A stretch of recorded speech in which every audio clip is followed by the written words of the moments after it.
All right, we are now recording. Okay, thank you so much for joining me, you two, tonight to talk about pH and TA. As you know, I'm Dana Garvis. I run Oregon BrewLab, which does fermentation analysis and government compliance for breweries and other fermentation-related industries. I do a monthly talk on something that interests me, or something that I spend a lot of time doing, or something that I think would benefit the brewing community. And today, this month, I've been pretty interested in acid. Maybe it's because I was unable to attend Country Fair this year. That's a bad joke. All right, so just as a quick overview, we're gonna loosely define a acid and base. We're going to talk about how you measure that. And then we're going to walk through the American Society of Brewing Chemists methods for measuring those acids. And we'll talk about the setup, the calibration of the instruments, and then I'll play a little sped up video for you of me running those tests. Then we'll briefly touch on the sensory impacts of pH and TA. And then I'll unleash this wish list, which has everything you need to start testing pH or TA, whether it's at your brewery or in your home brewery. And then lastly, we'll finish with a Q&A if you guys have any questions. All right, let's just jump right into it. Let's talk about acids and bases. So there's a few different ways that you can classify acids and bases. And one of the most I suppose I should say most common or most easily understanding one is the Arrhenius acid. And this is an acid that as a molecule, it's able to donate a hydrogen proton. And so we denote that as a H+. This is just the hydrogen element without its electron. And then we define the base as a molecule that's able to give up this hydroxyl ion. And so this is oxygen attached to a hydrogen. And because of the structure of elemental oxygen, we actually have 2 electrons hanging out here. And that's where that negative connotation comes from. So we've got a positive proton here and a negative anion here. And these, welcome everybody. This is just sort of the base of, base. This is sort of the base of what we can call an acid or a base. And what's really cool is that water actually exists as both a Arrhenius acid and an Arrhenius base. As you can see, we've got 2 hydrogens here, 1 oxygen. That's money, that's our water. If we go for a little more of a wider net on what is defined as an acid or a base, we can go into the Bronsted-Lowry acids and base. And this is any molecule that's giving up a proton. And it can be any proton. So we've got R here, which in organic chemistry stands for sort of just a random molecule, the molecule of your choice, perhaps. And it's going to have a positive charge here.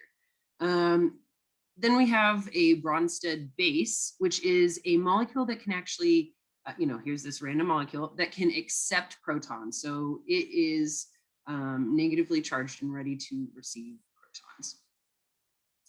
And then finally, we could keep going. There's tons of different ways to classify acids and bases, but these are the basic. There's that joke again. And for a Lewis acid or Lewis base, we're actually just straight up looking at the movement of electrons. So we've got a molecule here that is able to accept an electron pair. It's positively charged. It wants to pull those in. And then a Lewis base over here, we've got a molecule that's able to donate a pair of electrons. And luckily for us, the beer industry, our acids really hang out in sort of this like really easy area to work with. Lewis acids generally are inorganic or use some really nasty chemicals. So I feel really fortunate that our acids and bases are actually relatively easy to understand and also relatively easy to use in comparison to some that require extreme PPE. All right, so how do we measure all of these? Like, how do we actually put a number to acid in a beer? And there's actually 3 different ways that we can quantify this. We can do it with pH, titratable acidity, and total acidity. So let's dive into that. pH requires a meter similar to this that has an output and a probe. This little depiction has a single channel probe, which means that this pH meter does not take temperature into account. I always recommend getting a pH meter that has a double junction so that temperature is something that is factored in when you're measuring pH. It is a ratio, which is why it has no units. You've never heard of a pH unit? That's because there isn't one. We talked earlier about the Arrhenius acids and bases, and here it is again. We've got that single hydrogen proton and that hydroxyl anion. And when they exist together in a 1-to-1 ratio, that's called a neutral potential of hydrogen. So our neutral pH, which is at 7, right? But if we were to add 10 times as many hydrogens as we do hydroxyl ions, we would then lower our pH a whole point to 6. Then if we do that tenfold and tenfold and continue down in a logarithmic fashion, we actually get something that's super, super acidic and has a pH of 1. Now, if we were to carry this scale up, we'd then get into bases. So let's look at that. I put this cool chart together because all this information is out on the internet, but it's not really in one little nice graphic. So I just want to point this out. This side is edible stuff, things you could put in your mouth. This is stuff you could still put in your mouth, but we would not recommend it, or it could do some serious damage. And I think one of the reasons I like this chart as a visual is because it really shows that pH is not a function of danger, right? You can go ahead and drink lemon juice if you're interested. That is super, super acidic. Same with apple cider vinegar and Gatorade, actually, because of all of the protons randomly sitting around as electrolytes, you've got a really, really low pH. But you wouldn't want to go about drinking someone else's stomach acid or even really your own stomach acid. That would literally burn your esophagus. Same with citric acid. Direct citric acid is really a pH of 3 and can actually cause chemical burns. Whereas you don't even give a second thought to drinking OJ, pineapple juice, or even a Coca-Cola, which Coke sits at like a 2.9. So oh, and I will say the absolute most acidic thing I could find, but I couldn't in good conscience put it in the 1 category because it was 1.8, which technically puts it in a 2, but extremely concentrated pressed cranberry juice sits at 1.8. We're really familiar with beer, which can exist between a 3 and 5. We understand that water is a neutral acid, or it's as basic as it is acid. Turns out gin is the same. And same as shampoo, but you wouldn't want a shampoo flavored gin. The most basic alcohol that I could find was Everclear, probably because of all of those ethanol molecules floating around, likely to dissociate into OH. And then this creme de violet, which is a floral liqueur. I'm assuming the flower has a lot of alkalis in it, or alkaline molecules in it. Then we get into baking soda and this weird water that's apparently becoming really popular, magnesium milk or milk of magnesia, which helps with upset stomachs, but also can be poisonous. Green juice, that's pretty broad, but sort of like anything that you would make a green smoothie out of. So kale, broccoli, those juices tend to sit around And then the only thing that I think everyone has experienced, because I don't know what this water is. I had to Google that. I had to Google this water. Like, it's just sort of ridiculous and seems a little bit like a little weird to me. But Tums, we've all had a moment of maybe too much pepperoni, or you're really pounding those sour beers, and you kind of get a little bit of reflux, acid reflux. Well, that's your stomach acid coming into your esophagus. So when you eat those Tums at a pH of 11, you're actually neutralizing that stomach acid and making things a little more palatable and kind of in the saliva range. All right, so that's pH. Titratable acidity. This actually looks at the number of those hydrogen ions. So it's not just the ratio and comparison, it's actually looking at the quantity of those in solution. And the way that we determine that is through this little setup, which is to neutralize your acid with a base to an end point. And so what that endpoint is depends on what you're trying to measure, what acid you're measuring. It could be a color change that you're looking for, or it could be a pH change you're looking for an endpoint. And we'll get into that. And then there's total acidity.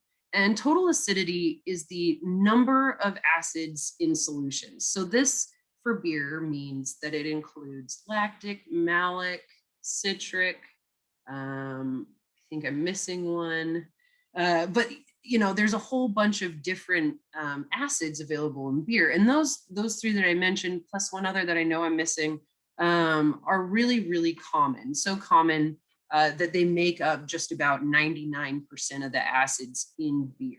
Now, if we wanted to look at that other 1%, we would actually need a GCMS to do a total acidity measurement, because we have to measure each individual acid and the concentration of that acid. And so not only are we looking at the major ones, like the ones that I just mentioned, but also we're looking at things like pyruvic acid, which is a yeast byproduct that shows up when they're unhealthy.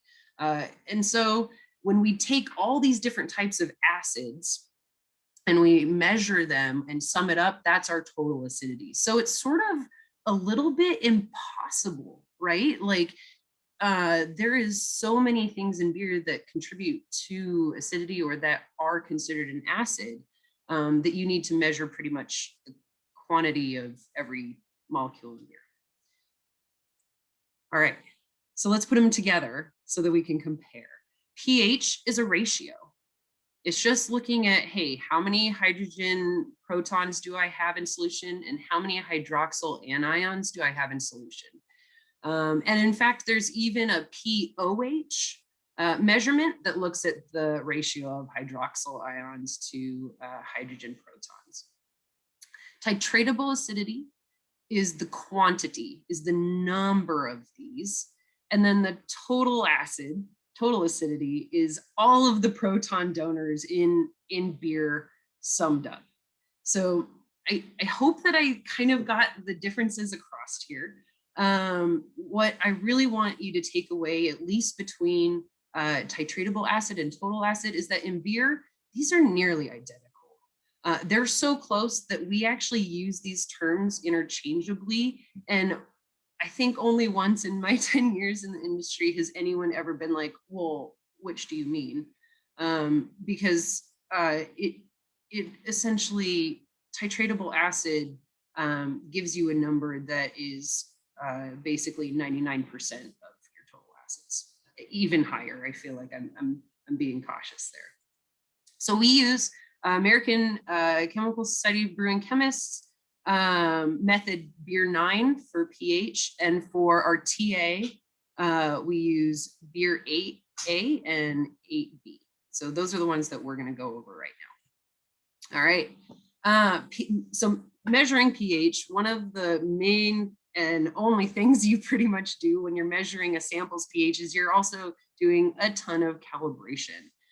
When you purchase a pH meter, you also want to purchase calibration buffers. This is a pretty standard set. Sometimes the 7 buffer is yellow. It varies, depends on what brand you go for. Moving forward, you're pretty much only going to hear me talk about oak ton as a pH meter fanatic. So I love this brand. They're widely accessible. They're relatively affordable for pH buffers and pH meters, and they're incredibly accurate. I can't sing their praises enough. If they'd pay me to do it, I would do it, but I do it for free. And so what buffers are just exact ratios. We were talking about those ratios of hydrogen to hydroxyl. And so these are exact buffers of, or exact ratios of that. So we've got a pH of 4, right? So we know that in there is, what is it? 10,000, 10,000, yeah, protons to 1 hydroxyl ion. And then, you know, this remainder. So I don't know if I could do that math right here. So you want to have cups and stir bars, stir plates for all this. I have a nice little stir plate that has a chameleon on it that I got off eBay. It's super cute. He gets a lot of photographs in our lab. And when it comes to calibration, you're going to be doing a lot of weighting, like a ton of weighting, so much weighting that I make memes about it while I'm waiting. It's quite ridiculous. All right. Let's see. Oh, wow. Guess I thought I skipped something. Okay. So calibration starts with, I start with the 10. So I start up at the higher end, the basic range, and then work down to pH 4, because that's where beer lives. So if I'm going to get any drift at all, I want it in the upper range where it doesn't affect me. So I start my calibration at 10. You can see this in this video. Hopefully it's playing for you, that I've moved on now to pH 7. I have done a time lapse of this, but this isn't even a legit calibration, because when I did do legit calibration, my phone died trying to record it because it takes so long. And even just talking to you now, I feel like, God damn, this video is so long. Like, it takes forever to calibrate. But what you can see here is that I'm now calibrating, or I'm taking a measurement of a sample. I always try to run at least one sample as a duplicate, and then I run Coors Light as a standard, what's considered the laboratory control standard. Yeah, there we go. So that's how you take a pH measurement. Calibrate through each of your buffers, measure your sample, and then measure a control. And then I always like to end on the same buffer, the ending buffer, pH 4, just because I like to double check and make sure my work is always spot on. I would like to take a moment to talk about caring for your electrode, because this is like a really, really important tool that could last for a really long time if you take care of it. If you treat it like crap, you probably need to replace yours maybe annually, and it's not too bad. It's about $100, maybe 90 if you get a good deal. So it won't break the bank. Like I said before, you want a double junction, one that measures temperature in situ, so at the same time. And you wanna use Kim wipes. I know it costs a little extra, and paper towels are so cheap, but they are full of fibers, and they can actually really mess up your electrodes. So always use Kim wipes.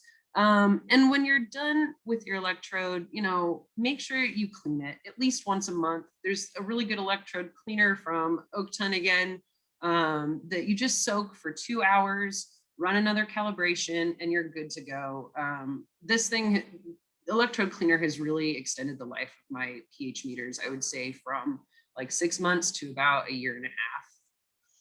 And when you're not using it, make sure that you store it in a storage solution. This is, I'm not really sure what magic it is, but it really just preserves meters. I kind of left this slide like this because this is all that the ASPC says about reporting pH. And I find that rather comical because they're right. Once you get through the calibration, taking a pH measurement is nothing. It takes 5 minutes maybe for the sample to stabilize. But really all your time is spent in calibration and making sure that your meter's not drifting. So, it is a time consuming process, but it is worth it. Here's just a little example of how I would run my samples and what you saw in that quick little time lapse video. I always try to make sure that my buffer is within 0.1. And science is all about reporting your errors, not trying to hide them. And so, here we go. Then we got sample 1, which I did once, and sample 2, sample 3, and then I went back to sample 1 just to make sure, did I get any drift? No, we're still within that 0.01. Quite happy with that. I did my control. I generally find that cores sits around 4.2 and will go as low as maybe 4.12 or as high as 4.3. So cores is right on there in the money. And you can even see this buffer at the end here that I got a little bit of drift here at the end. That's all normal. It's okay if you're off by 0.01. It is just beer. We're not trying to save the world. So, well, maybe. Okay, let's see. I somehow moved my Zoom stuff and now it's all weird. What are you doing in the Zoom? Just a sec, sorry. Okay. All right, so let's talk about total acidity or titratable acidity measured with a pH meter. And so this is the main difference between 8A and 8B is whether or not you're measuring with your pH meter. Here we are again, like gotta calibrate our pH meter because we're using it. It's pretty frustrating, but now we also get to calibrate a burette. A burette is the main tool for a titration. When you are calibrating your burette, you want to make sure as soon as you get it in fresh from the shipment, you want to take it apart, remove the stopcock and rinse it. Maybe use a cleaner, but make it mild and make sure it's really well rinsed. Let it dry. And then you're going to calibrate it by filling it up. Don't forget when you take measurements to use the meniscus. I know you did this as a home brewer. I know you might do this as a commercial brewer. Make sure you're measuring correctly. And you want to fill this up all the way, whether you do a 25 mil burette or a 50 mil burette, fill it up all the way and let it drain out into a tiered Erlenmeyer flask. And you're going to do that twice. If both measurements turn out to yield the same volume, so in a 25 mil burette, that Erlenmeyer flask is going to weigh an additional 25 grams. If that is accurate both times, you're fine. You did a great accuracy check on your burette. Now, if it is off, it's not 25 grams, it's more or less because there's a leak, or more because of poor graduations, which can happen with Amazon purchases. You want to rerun that calibration for a total of 5 times, and then take the average. And that's going to be your new correction factor. And you just add that in every time you're doing a measurement.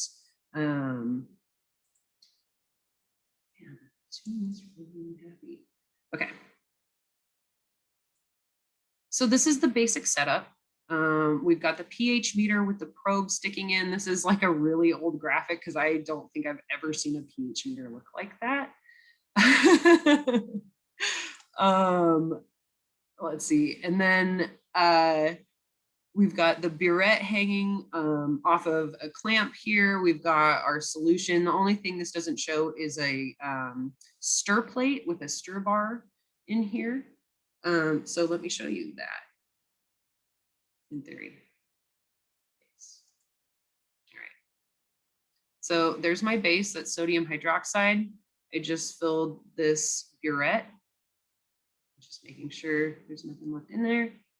That's 50 mils of beer, and the pH meter has been added.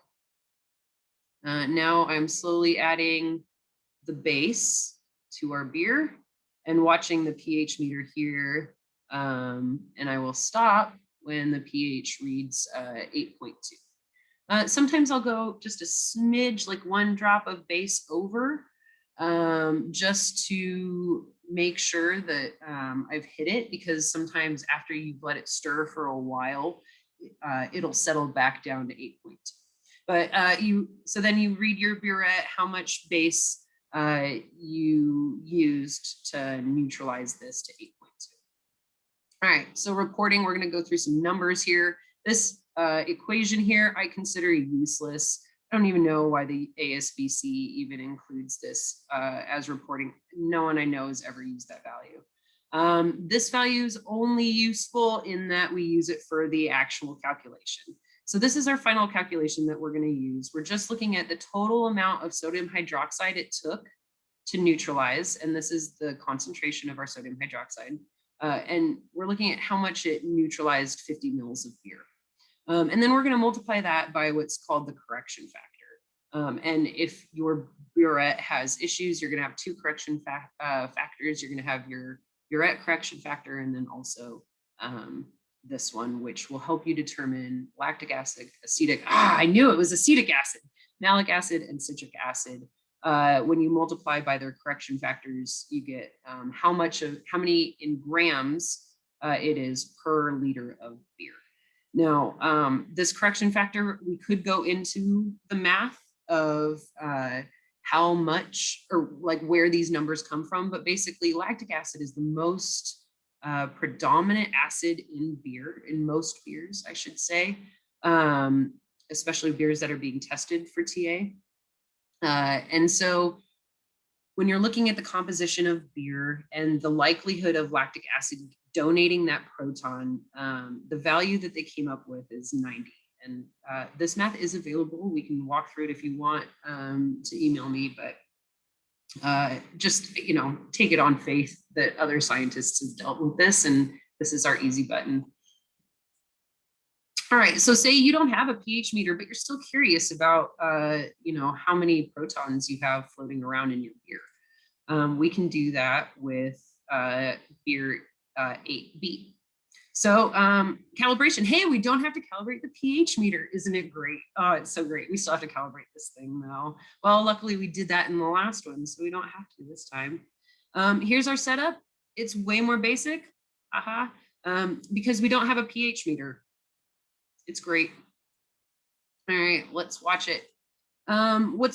What's interesting about this method is that we start actually off by boiling 100 milliliters of deionized water. And I don't really know why. I looked over all of the literature and couldn't really find a reason, but here we are doing it. So I added 10 mils of my degassed beer and let that come to a boil again. Then to cool this down rapidly, I have a chilled Erlenmeyer flask sitting on a ice pad, and some very interesting camera maneuvers here. And then once this is cooled down, I'm going to add the color indicator, which is phenolphthalein, that turns like a neon pink when it becomes basic. So when I gave you the thumbs up, let's see if I can do this. Sometimes it works. Okay, so I'm gonna pause right here. So this is the color of, is it? There's the color of the beer without any acid or without any base in it. And then let's look at this little end point. And you can see it now has this pinkish tinge. And so that's the end point that we're talking about. In the previous method, the end point was the pH change to 8.2. In this method, that 8.2 is signified by this color change. And then I go past it because, damn, that's a pretty color. And I always have to go past it just because I love color change. I think maybe that might be a big reason why I love chemistry. All right. Yes, we saw that. All right, the cool thing about this method is it is the exact same calculations down the line. The only difference is that we're now working with 10 milliliters of beer, which means by extension, we're using way less sodium hydroxide. So I can understand utilizing this method in terms of being a little more green, being a little more safe. Again, looking at this correction factor to determine your grams per liter of various acids. Sensory impacts. Okay, this is actually, I love this, and because it says sensory, I have to take a sip of beer, and you should too. So since we know pH is the movement, or is the makeup of hydrogen and hydroxyl ions, we know that that movement is happening across the palate. So what that actually pertains to is mouthfeel. And you can most readily notice this in water chemistry. So there are a few cool sensory things you can do if you Google water chemistry sensory, where you can add some different salts and some different acids to a little 4-ounce glass of water, and taste sort of how the mouth feels different. If you have a pH meter, you can then also check the pH and watch as you acidify, or as you start to make something more alkaline, you get a lot of different experiences in the texture. Whereas the acid's effects on your taste bud and on your nasal cavity means that TA actually is like a flavor component. And the TA changes here are most noticeable, obviously, in wild or sour beers. And there was a talk that I attended in 2020 digitally for the World Brewing Congress from Marissa Edgman, who did this incredible sour sensory workshop that walked you through dosing a light beer or water with different brewing acids at their threshold. And it was so fascinating because going into it, even though I knew that acids are going to have different properties once you have them being imbibed, the actual flavor differences between lactic and tartaric and citric acid were mind-blowing. And it's such a cool talk that anyone who is curious about that should reach out to me, and I will try my hardest to get you seeing that talk or participating in it, because it is so cool. Okay, so here is sort of the end of the talk a little bit, and this URL will take you to, well, why don't I pull it up? We'll take you to this nice little doc. It basically has created a list and price of all the things that you could need from Amazon to start pH testing like in 2 days. If you wanted to go with the handheld, you're only looking at $325 to start. And that's including all of these sort of optional, we'll say, items. Or you could go all out. You're still spending less than $1,000. Now, I also have Weber Scientific up here because a lot of brewers use them. And so if this is someone you contract with already, they have most of the things you already need. And in some cases, like with the storage solution and cleaning solution, it's actually cheaper than Amazon. So I have lists here for both of that. Then in this tab, total acidity, I have, if you are doing TA with a pH meter or without it, I guess that's opposite there, but and we're looking at basically, if you have a pH meter, you're only adding $200 to your budget to add TA. So this list, I will update it as prices change or as links break. Feel free to share it. The link I shared here is a editable one. You can edit yourself that document and it won't affect anyone else's. So one last thing before I get to the Q&A is I kind of wanted to just come clean a little bit about the videos I showed you. A few years ago, I realized that I really enjoyed taking pictures of the science that I do. And so I hung on to a show pony pH probe. And so all of the testing that you watched was staged so that I could take short videos. Earlier this month, I tried to capture a time lapse of a full-on pH calibration. And like I said before, my phone ran out of battery. Now I could charge it and do something, but I was impatient, and I have this show pony. So I've really enjoyed learning how to film my science, and I use a ring stand and clamp actually to hold my phone. And yeah, so here's me coming clean about the videos you watched. All right, well, thank you so much for joining me. I would love to take questions from you. My next Fireside Chat is going to be Thursday, March 18th, same time, same link. I have not actually set this talk yet. I'm sort of flip-flopping between two. So maybe we can talk about what that is. All right, and maybe Zoom will finally let me see everyone. Yay. I had a quick question. Yeah, shoot. So I was looking at getting like a simple pH probe just for like home brewing side of things. And I know a lot of people recommend the Milwaukee brand. Are you familiar? Do you advise against or for that? I know the one you recommended was what, like $90 for the handheld for the oak Yeah, tin?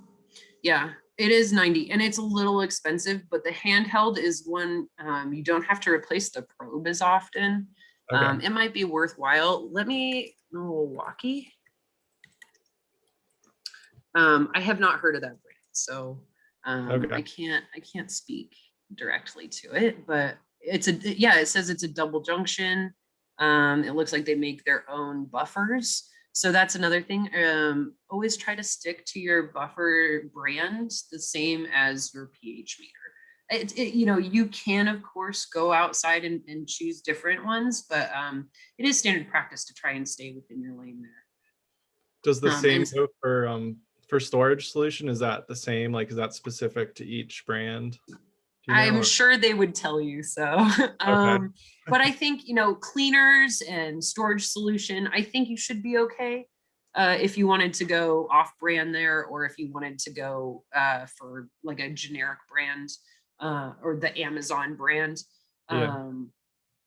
So let's see. Yeah, I know that oak ton is a little expensive for the home brewer, and maybe I should put together a homebrew list that's like not quite. I can tell tell commercial brewers, 350 for pH setup is a steal, right. But that's definitely doesn't convey to home brewing. Yeah, I mean, at the same time, it's definitely worth it. I feel like to spend the extra money versus like getting something that's just going to break after like 6 months or just doesn't work. Yeah. So definitely a balance. But I also want to say, even though I think that a lot of people have a little bit of snobbery to it when it comes to pH strips, but if you go to a spa or a pool store, their ranges and their technology has gotten so good that, honestly, I think you could probably use it for beer and be pretty accurate. I think it would be pretty fascinating to see side by sides. Yeah. Cool. Thanks. Yeah.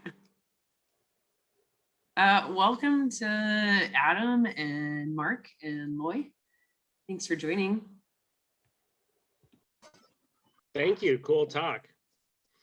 My question was going to be about test strips, so you already answered it, though. I read your mind. Yeah.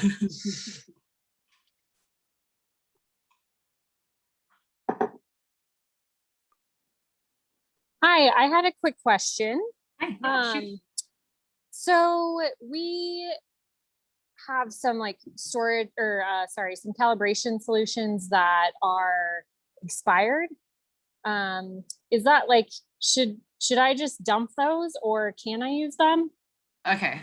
Can I ask some follow-up questions? Yeah, please. How expired? April 2019. Okay. And how much do you have? I found like on the back of the shelf, like we also use the oak tin, and I found 2 like big containers of it. Okay. So a decent amount. I would use them while you're waiting for your new ones to arrive. Okay. Yeah. Perfect. I actually, so pre-COVID, when my pH buffers expired, I took them to a local high school because their labs will still use them and they still work enough to get the point across. Right. So you don't have to dump it, even if it's expired. Okay. Well, thank you. Can you explain the term buffer? Like, what does that mean exactly? Yeah, so a buffer is a pH solution that like represents the pH value. So like I said, the pH 4 buffer, for instance, has, I think, 10,000 hydrogen protons to the ratio of 1 hydroxide ion. And so buffers are weak, like pretty weak acids and weak bases that represent that ratio. But they are in fact so weak that if you were to spill it or somehow ingest it, I don't know what you're doing if you're drinking pH buffer, but somehow get it into your body, it actually won't do damage that, pH for like hydrochloric acid, I think like 0.5 N sits around like 3 or 4 for pH, and that would destroy your insides, right? But buffers, luckily, they use a really weak solution. Which is good because they look like Kool-Aid. I know, they look like Gatorade. I like to joke that blue's my favorite flavor. Cool. Does it have something to do with like how readily the pH will fluctuate? Like, I remember something from owning a hot tub a long time ago about, I mean, I guess it was total alkalinity, which is maybe different than, total acid or whatever, but. No, it's the same. It's the exact same principle, but with hydroxide ions, right? Okay. Instead of hydrogen. Mm-hmm. Cool.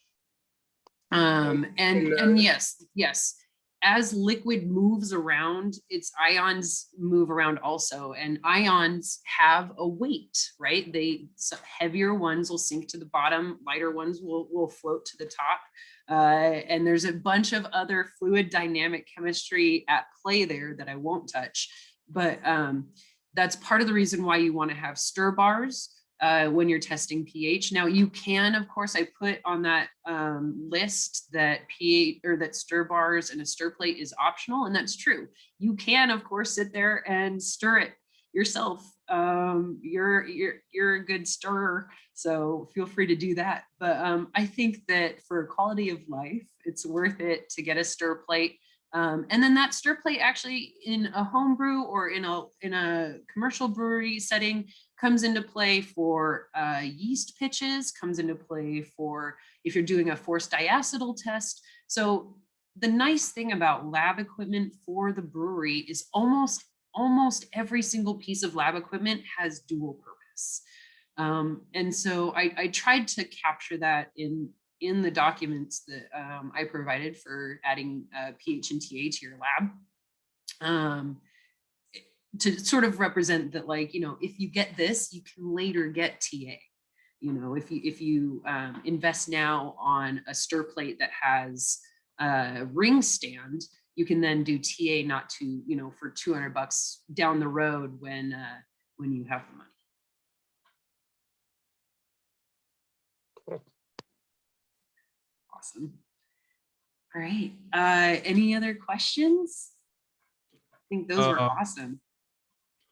As far as like the total acidity and all that, and like the testing for that, like is that recommended more so if you're making like the wild sours, or is that more like if I'm making kettle sours, or God forbid if I'm making sours where I'm just dosing it with like, acid and just really cheating with it? Like, who is that benefiting, or is it benefiting everyone? Yeah, great question. So I definitely have had breweries come in with their full lineup and test for everything, including TA. And it's sort of like testing SRM on a porter to test like TA on like a Pilsner or an amber. I mean, there's certain ales and some lagers that just don't produce enough acid. So all of your very typical sort of, we'll say, mass produced, widely available beer styles, man, I just feel like in the last few years that just has changed so much. But I think you know what I'm saying here. Yeah. There is maybe no important reason to test for acids. Now, if you want to dial in your TA for lactic acid for your kettle sour, yes, absolutely. Like if you want to skip kettle souring and just add lactic acid, you crazy mofo, you can do that and measure, maybe you do a kettle sour and you're like, that was a ton of work. That had to sit overnight, like that, tied up an entire brew house for a weekend. So you do it once, get your TAs for the different acids, maybe even look at your actual total acidity if you can shell out for that analysis, because it's not something I do. And then recreate it with chemicals. I think you could do that. I don't, who am I to judge what you put in your beer? But yeah, I don't get to make the decisions quite yet in my life, but one day. One day, hey, maybe you'll get some creative freedom. Yeah, a little bit at a time. And so definitely with wild beers, if you're curious, what's really cool is that Firestone Walker actually puts their TAs in percentage on their sour projects. And so if you are able to procure, I mean, all of this was way easier before COVID, getting this kind of beer or even just going to Firestone. Right. So it's really fun to start with their lowest and work their way up to their highest and see sort of what that feels like, what that tastes like. And I think even on the labels, they'll give tasting notes and talk about which acids are most prevalent. So you can even maybe start to associate that flavor of acid with the name of it, Yeah, no, that's awesome. That is super cool. Hopefully one day I can check that out.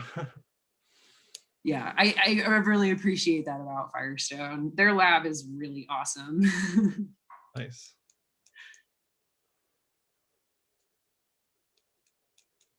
All right, I think we're just about up. I'll stick around if you want until about 7, but I also work hard to keep these at 30 minutes for the presentation so that there's good chat time and so that I'm not taking up too much of your time, because Zoom fatigue is a thing.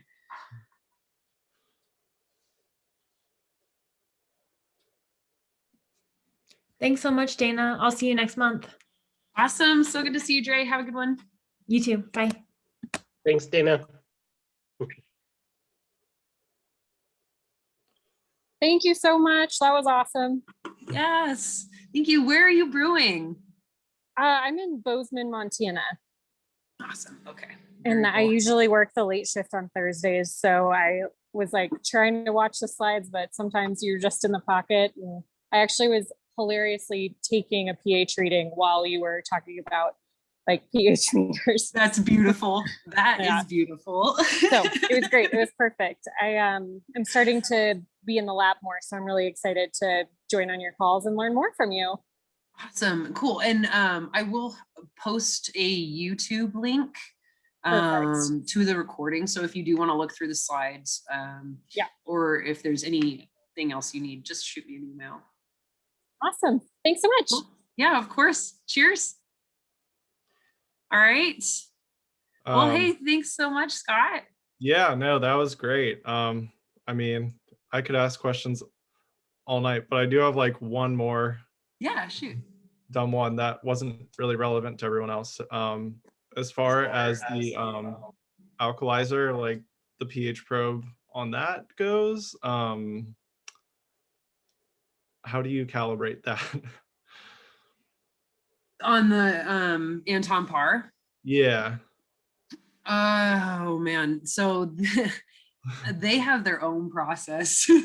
Are you like hoping for like a quick and easy like No, I'm on it. Like I just like we haven't been, so I'm just like, are we supposed to? Like I think there are some things that that they allow you to or allow us to like do on our, there's like different types of calibration modes on the Anton Par. And there's probably one for the pH meter. But I definitely would reach out to your rep and ask, because even if it's a service that you have to purchase, they'll at least give you an idea of sort of like, maybe you could watch them and see how they do it. And then, right. I was unfortunately not in the lab the day that like the guy came to like set it up and show my boss how to run it, which sucks. yeah. So yeah, I mean, there's definitely a lot of things that like that guy didn't tell us, like the cleaning, rinsing procedure, just like basic stuff like that. Do you But still I have the think manuals? I find the we Anton Par manuals are we actually, have all the manuals. Yeah. yeah, they're actually pretty good. I mean, they're dense, but Yeah. I think they're well labeled, so you could probably find the pH section. Okay. I mean, our readings seem normal, but I'm just like, is this something? Do you run like cores or something as your control? I don't. I mean, Or I took your advice of running two like every once in a while just to Yeah. see if that works. But And that's yeah. been good? That seems to have been good. Yeah. It's been running better. Like we don't have as many error messages on it. I don't know. I mean, it's a funny thing. Like we are definitely like a production brewery, like, just like get it done and like don't ask questions sometimes, which is like super frustrating, It is. obviously. But at the same time, like we all realize it's a super expensive machine and like taking care of it is like, very important. Yeah, definitely. Yep. I mean, it's like the cost of a small compact car. Yeah, like more than that. Yeah, like yeah. Full package. Right. No, but anyways, thanks. I will take a look at that and see what we can find. And it's been working better. And thanks again for your advice on that. Yeah, and reach out if you have more questions about it. Because I use it so much. It's like my little baby. I don't know if I'd ever let anyone else touch it. Yeah. The service guy comes in and I'm like, hands off. That's funny. All right. Well, yeah, thanks. Have a good one. Yeah. See you next month. Bye. Bye.